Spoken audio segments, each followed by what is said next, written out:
रचना वहिनी बनवते बघ तसं लोणचं बनव. ते ह्याला आता मी या फोडी ह्याच्यात मिक्स करते.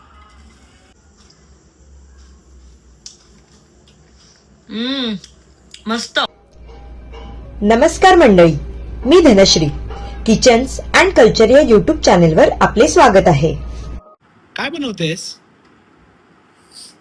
अरे दुपारी ती ना माकडं खूप आलेली रे, खूप आंबे पाडले ना. 2-3 अशा कैऱ्या घेऊन आले. म्हटलं काहीतरी ती ही बनवते ना, रचना वहिनी बनवते बघ तसं लोणचं बनवूया इन्स्टंट. ती बनवलं नाही, तिला विचारली रेसिपी, बघूया जमतंय का. ती नाही का एकदा मागे बघ रचना वहिनीने बनवलं होतं ते असं फोडणी वगैरे देऊन केलेलं ना, तर म्हटलं बघूया. मी त्यांना म्हटलं होतं मला एकदा दाखवा, मग आता विचारलं त्यांना रेसिपी, बघूया. त्यांनी म्हटलं बारीक बारीक फोडी करायच्या. तुम्ही गावाला जेव्हा होतात तेव्हा असं करायचं का लोणचं? आम्ही लहान असताना तर खूप मजा करायचो, असे लोणचं बनवायचो. शोभा, रेखा, अण्णा असायचे, दादा असायचा. मी आमचं ते सगळं घरातून मसाला वगैरे टाकून आणायचा आणि पाठीमागे असं गोठ्यामध्ये वगैरे किंवा तिथे बसून बनवायचे मस्तपैकी.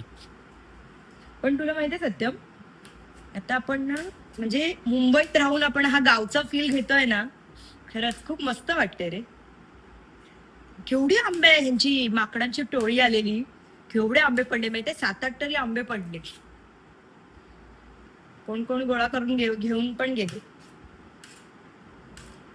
पण परफेक्ट टायमिंग वर खालती होता. पण मी गेली, मला 3च आंबे मिळाले आणि मग ते माकड पळून गेली. अशा ना बारीक बारीक फोडी करून घेतल्या. ते ह्याला आधी ना मीठ आणि हिंग लावून घ्यायचं. थोडस हिंग आणि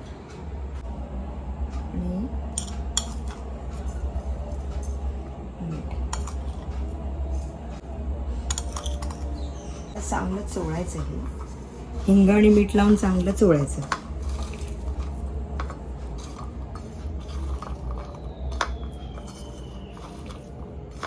आणि ह्याचं ना पाणी सुटलं ना, त्याला थोडा वेळ 5-10 मिनिटं ठेवायचं. ह्याला आता थोड्या वेळाने पाणी सुटेल, पाणी त्याचं ते काढून टाकायचं.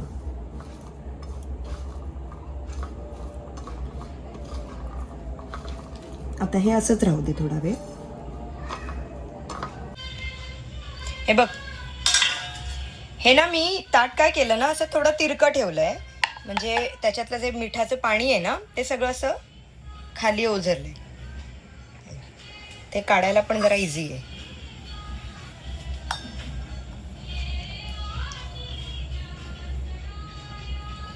हे पाणी काढून टाकायचं, कारण त्याने काय होईल, नाहीतर ना फोडी आहेत ना त्या नरम पडतील. तर त्याच्यात मसाला टाकायचा, आपल्याला हवा तितका मसाला टाकायचा. थोडीशी हळद, हे चांगलं मिक्स करून घ्यायचं.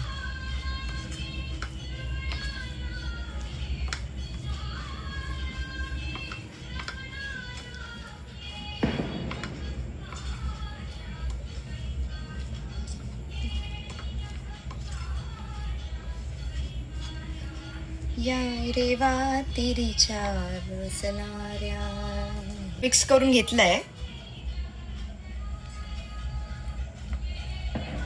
तोपर्यंत मी आता त्याची फोडणीची तयारी करते. फोडणीसाठी ना 4-5 पाकळ्या घेतल्यात लसणाच्या, त्या आता मी ठेचून घेते.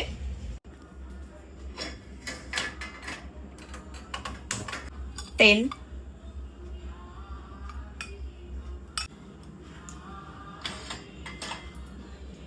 थोडी राई. ही रेसिपी जशी रचना वहिनींनी सांगितली मी तशी करते. बघूया त्यांच्या हाताची चव येते का.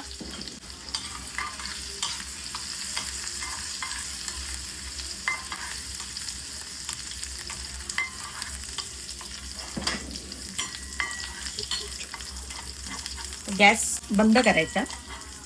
हे थोडंसं तेल थंड झालं ना, म्हणजे कोमट झालं पाहिजे, की मग त्या ज्या फोडी आहेत त्या आपण त्याच्यात परतून घेऊ.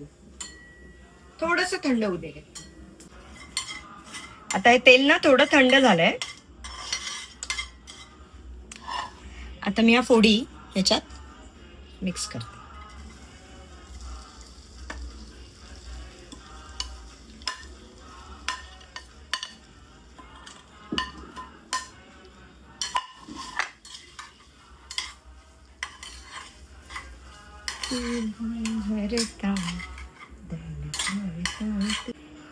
आता मी ते तेल आणि तेलामध्ये ना कैरीच्या फोडी चांगल्या मिक्स केल्यात आणि थोडं थंड झालं ना की मग काय करायचं, काचेच्या बरणीमध्ये ठेवून द्यायचं.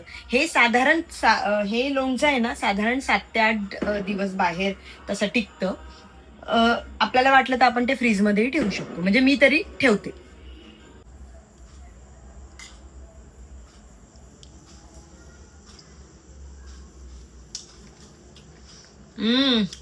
मस्त